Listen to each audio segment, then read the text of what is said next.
नमस्कार, R7 भारत देख रहे हैं आप और मैं हूं आपके साथ जावेद अली। R7 भारत पर ऑपरेशन बेनकाब लगातार जारी है और ऑपरेशन बेनकाब के जरिए लगातार हम ग्राम पंचायतों का रुख कर रहे हैं। इस समय दर्शकों हमारी मौजूदगी बदायूं जिले के वजीरगंज विकासखंड क्षेत्र के पलई ग्राम पंचायत में है। पलई ग्राम पंचायत के दर्शकों ये वही मुखिया हैं जिन्होंने अपनी पहचान ही नहीं, अपनी स्वभाव, अपनी संवेदनशीलता को लेकर एक अलग मिसाल पेश की है। लगातार 3 पंचवर्षीयों का खिताब अपने नाम करना, अपनी जनता को लगातार अपनी मुट्ठी में लेके चलना, अपने विकास के पथ पर हमेशा उस पहिए को दौड़ाते रहना बहुत अहम होता है। दर्शकों, ये वही शख्सियत आज हमारे बीच में मौजूद हैं जिन आसपास के प्रधानों ने इनकी तारीफ में कई कसीदे पढ़े। इनकी तारीफ इनके स्वभाव को लेकर, इनके कामकाज को लेकर ब्लॉक में उस सूची में इनका नाम शामिल है जिसमें सिर्फ और सिर्फ धुरंधर प्रधान आते हैं। वो प्रधान चेहरे आते हैं जिन्होंने सिर्फ और सिर्फ विकास किया है, कोई लूट खसोट नहीं की, कोई भ्रष्टाचार नहीं किया। हमारे जो मौजूदा प्रधान जी हैं जमीनी स्तर से जुड़े हुए इंसान हैं, एजुकेटेड हैं, फैमिली से ये वो शख्सियत है जिन्होंने अपना अलग लेवल पर नाम रोशन किया है। दर्शकों, इस नई पंचवर्षीय में 4 साल का समय हो चुका है, 1 साल का समय अभी बाकी है। इन 4 सालों में स्कूलों का जीर्णोद्धार हो, नाले हो, शीशी रोड हो। अब पलई वो ग्राम पंचायत नहीं रही जहां गड्ढे हो या कीचड़ हो, मलबा हो। चारों तरफ साफ सफाई, पक्के रोड हमें दिखाई दिए, बेहतर लेवल पर कार्य कराए हैं। प्रधान जी, सबसे पहले आपका बहुत स्वागत है R7 भारत पर। आपने इस गांव की दिशा और दिशा सब कुछ बदल कर रख दी है। पहले कई वर्षों पहले कई प्रधान आए और चले गए, किसी तरह का कोई कामकाज नहीं किया। आपने इस समय में स्कूलों से लेकर हर गली हर नुक्कड़ को एकदम पक्का कर दिया है। मैं चाहूँगा आप हमारे दर्शकों को बताएं आपने कौन कौन से कार्य किए हैं। मैंने सबसे पहले तो गांव की समस्या को देखते हुए शौचालय बनवाए। बिल्कुल। छोटी ग्राम पंचायत होने के बावजूद मैंने लगभग 28-29 आवास दिलवाए। 28-29 आवास भी दिलवाए। अभी नई सूची भी ऑनलाइन हो गई। बिल्कुल। और लगभग 800 से 900 मीटर मैंने सीसी डलवाई। 800 से 900 मीटर। जी। प्रधान जी, हमने आपके गांव में एंट्री की, कहीं हमें ऐसी फीलिंग नहीं आई कि ये गांव है।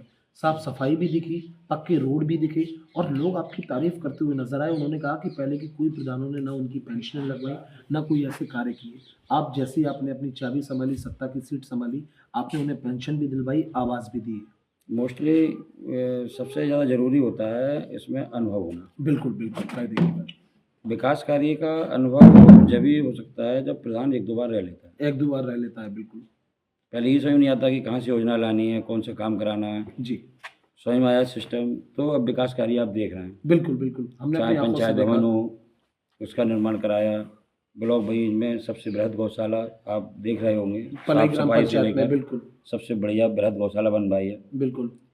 और स्कूलों को आप देख रहे हैं, सब टाइल्सीकरण करा दिया। बिल्कुल। सब में बालक बालिकाओं की शौचालय बनवा दिए। बिल्कुल। दर्शकों, आपने शब्दों को सुना कि अनुभव होना किसी भी काम का बहुत ज़रूरी होता है और शायद अनुभवी मजे हुए प्रधान ऐसे ही लोगों को कहा जाता है जिन्होंने शिक्षा हो या फिर ऐसे गरीब तबके के लोगों जिनके सर पर छत नहीं थी उन्हें आवास दिलवाना हो, या फिर सरकार जो मुहिम चला रही है शौच मुक्त भारत, उस मुहिम के प्रति खरा उतरना हो, वो सारे काम तहे दिल से कराए हैं।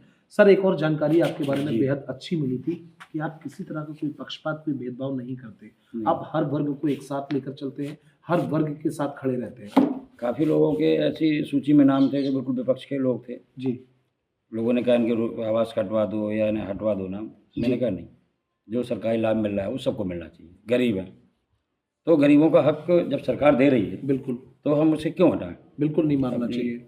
और यही कारण है कि इसी वजह से कि हम लगातार प्रधान बनते आ रहे हैं। बिल्कुल, यही चीज़ें बहुत महत्वपूर्ण हो जाती हैं दर्शकों। जब एक मुखिया को जनता सराखों पर बैठाती है तो उसमें कहीं ना कहीं बहुत सारी ऐसी वजह होती है जो सिर्फ विकास को लेकर जानी जाती है। सर, आप शिक्षा पे बहुत अच्छा जोर देते हैं। आपने स्कूलों के नक्शे चेंज कर दिए। MDM को लेकर आपने ये कह रखा है कि बच्चों को शुद्ध और साफ खाना मिलना चाहिए। जी, चूँकि मैं खुद शिक्षित प्रधान हूँ जी, तो मेरा वैसे भी शिक्षा को ज़्यादा रुझान है। दायित्व तो पूरा बनता है। बिल्कुल सर। तो दूसरा मैंने MDM तो सब टीचरों को ही सौंप रखा है। MDM पूरा टीचरों को आप देख रेख भी करते हैं। हालांकि आपका इतना बिजी शेड्यूल रहता है। आपका स्टे एक घर बिसौली में भी है, यहाँ से नज़दीकी जो कस्बा पड़ता है, और आप लगातार गांव में फिर भी बने रहते हैं और स्कूलों के चक्कर लगाना, खाने को भी चेक करना, और कभी कभी अगर राशन खराब हो जाता है, हमें लोगों ने बताया, तो आप चेंज करा के दूसरा राशन खुद अपने पैसों से मुहैया कराते हैं। जी, मैं 2 चीज़ों पर ज़्यादा फोकस देता हूँ। लगभग 11 किलोमीटर से डेली आना, सुबह शाम। जी सुबह को एमडीएम देखना कैसा बन रहा है स्कूलों में, जी और गौशाला में कई साफ सफाई चल रही है। बिल्कुल। शाम को फिर पुनः आके गौशाला सर गौशाला में अपनी कितनी गायें हैं तकरीबन? तकरीबन 120 किलो। 120। हमने देखा कि आपने पूरे पानी के इंतजामात हों, केयर टेकर तैनात किए हैं, और हरा चारा लोगों ने बताया कि आप अपनी निजी भूमि पर भी उनके लिए बोते हैं। इस समय बोया हुआ है 5 बीघे 4 बीघे हरा चारा बोया हुआ है। हरा चारा आपने अपनी जी। निजी भूमि पर बोया जी। है। आप समझ सकते हैं, ये वही मुखिया है, मुझे लगता है इस ब्लॉक में शायद ये पहले मुखिया होंगे जिन्होंने एक अलग अपना झंडा लहराया है, अपनी निजी भूमि पर गायों के लिए, जो गवर्नमेंट गौशाला है उसके लिए हरा चारा बोया है, ताकि गाय जो है तंदुरुस्त रहें, चुस्त दुरुस्त रहें। सर अभी तक का सफर आपका बेहद शानदार, अद्भुत सफर है। चौमुखी विकास के साथ साथ आपने अलग अपनी एक पहचान बनाई है। अब जो 1 साल का समय बचा है उसमें आप क्या कुछ करने जा रहे हैं? जो शेष कार्य रह गए, मेरा प्रयास है कि मैं उनको 1 वर्ष में पूर्ण करा दूँ। पूरा कराएंगे।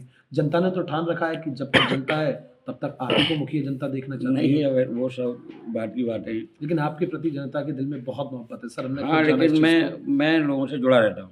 हमेशा जुड़े रहते हैं। समझ सकते हैं दर्शकों, आपने प्रधान जी की जुबानी सुनी, और ये वही शख्सियत है जिनका इंतजार हम कर रहे थे, और बिजी शेड्यूल रहता है, और आखिरकार हमें इनका कीमती समय मिला। बेहद ऐसे इंसान हैं, जमीनी स्तर से जुड़े हुए इंसान हैं, और अपने आप में एक अलग मिसाल इन्होंने कायम की है।